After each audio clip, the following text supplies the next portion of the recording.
প্রতিদিন সকালে ৫টার আগেই বিছানা ছেড়ে উঠুন। কারণ আপনি যদি দেরি ঘুম থেকে উঠেন, তাহলে আপনার মেজাজ খিটখিটে হওয়ার সাথে সাথে কোনো কাজেও মন টিকতে চাইবে না। আপনি লক্ষ্য করে দেখবেন যে সমস্ত মানুষেরা দেরিতে ঘুম থেকে উঠেন, তাদের মেজাজ অত্যন্ত খিটখিটে হয়, এরা একটুতেই রেগে যান।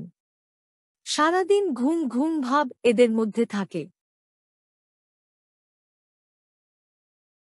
সকালে উঠে মুখ ধোয়ার আগেই এক গ্লাস শীতল জল পান করুন, কারণ সারা রাতে আমাদের মুখের মধ্যে এক প্রকার পাচক এনজাইম স্যালাইভা উৎপন্ন হয়। এই এনজাইম খাদ্য পরিপাকে বিশেষভাবে সহায়তা করে। জল পান করলে জলের সাথে এটি পেটে চলে যাবে। প্রতিদিন এটি করে দেখুন, দেখবেন আপনার পেটের পাচনজনিত সমস্যা অনেকটাই লাঘব হয়েছে।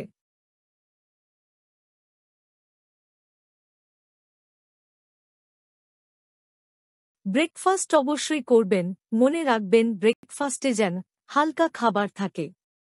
ঘুমের ঝোঁক কাটাতে চা কিংবা কফি অত্যন্ত কার্যকরী। কফিতে প্রাপ্ত ক্যাফাইন আমাদের মস্তিষ্কের ঘুমন্ত কোষগুলিকে জাগাতে সাহায্য করে। তাই বলে অতিরিক্ত চা কিংবা কফি খেতে যাবেন না, কারণ এর ফলে আপনার খিদে অনেক কম পাবে। এতে শরীরের ক্ষতি হবে। সকালে ঘুম থেকে উঠে ব্রাশ করার চেয়ে আগের দিন রাতেই ডিনারের কিছুক্ষণ পর ব্রাশ করে ফেলা বুদ্ধিমানের কাজ। কারণ মুখে থাকা সারাদিনের অবশিষ্ট খাবার রাতে ব্রাশ করলে মুখ থেকে বেরিয়ে যাবে, ফলে সারারাত সেগুলি আপনার দাঁতের কোনো ক্ষতি করতে পারবে না। রাতে ব্রাশ করার মাধ্যমে আপনি দাঁতের ক্ষয় রোগ কমাতে পারেন।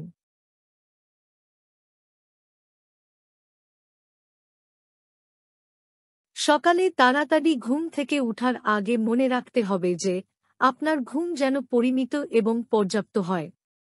রাতে অন্তত ৭-৮ ঘণ্টা ঘুম দরকারি, এর কম বা বেশি নয়। ব্যক্তির কাজের উপর নির্ভর করে তার কতটা ঘুম প্রয়োজন। যাদের সারাদিন বেশি খাটুনি হয়, স্বাভাবিকভাবেই তাদের বেশি ঘুমের প্রয়োজন, তবে মনে রাখবেন ৮ ঘণ্টার বেশি কখনোই ঘুমাবেন না। সকালে সূর্যের কোমল প্রভাকে গায়ে মাখতে ভুলবেন না যেন, এতে আপনার শরীরে ভিটামিন ডি এর মাত্রা ঠিক থাকবে। কড়া রোদে বাইরে বেরোনোর সময় অবশ্যই লুজ ক্যাপ পরবেন। রাতে ১-০-১-০-৩-০ এর মধ্যে ঘুমাতে যাওয়া বুদ্ধিমানের কাজ। বেশি রাতে ঘুমাতে গেলে পরের দিন ঘুম থেকে উঠতে দেরি হয়ে যাবে। খাবার খাওয়ার সঙ্গে সঙ্গে জল পান করবেন না, কারণ খাবার খাওয়ার সময় আমাদের পাচনতন্ত্র খাবার থেকে শ্বেতসার নির্যাস করতে ব্যস্ত থাকে। এই সময় জল পান করলে এই শ্বেতসার তৈরি অনেকটাই বাধাপ্রাপ্ত হয়।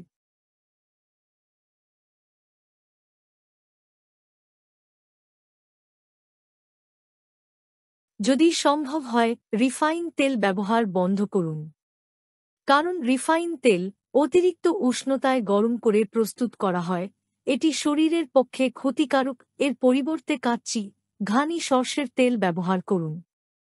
প্রাণের মায়া থাকলে ধূমপান এবং খৈনি জাতীয় তামাক দ্রব্য ত্যাগ করতে হবে, কারণ তামাকের স্টার ফুফসের ক্ষতি করে, হাঁপানি এবং শ্বাসকষ্টজনিত সমস্যা বৃদ্ধি করে। মোবাইল নিয়ে ঘুমাতে যাওয়ার অভ্যাস পরিত্যাগ করতে হবে। ঘুমাতে যাওয়ার অন্তত ১-৫-৩-০ মিনিট আগে মোবাইল বা টিভি বা ল্যাপটপ থেকে নিজেকে সরিয়ে ফেলুন। পরিবর্তে ঘুমাতে যাওয়ার ১-৫-৩-০ মিনিট আগে আপনার পছন্দের বই পড়ুন। এর ফলে আপনার যেমন দ্রুত ঘুম আসবে, ঠিক তেমনি ঘুমও গভীর হবে। বিছানায় ঘুমাতে যাওয়ার অনেকক্ষণ পরে ঘুম আসার মূল কারণই হল মোবাইল বা ল্যাপটপের প্রভাব।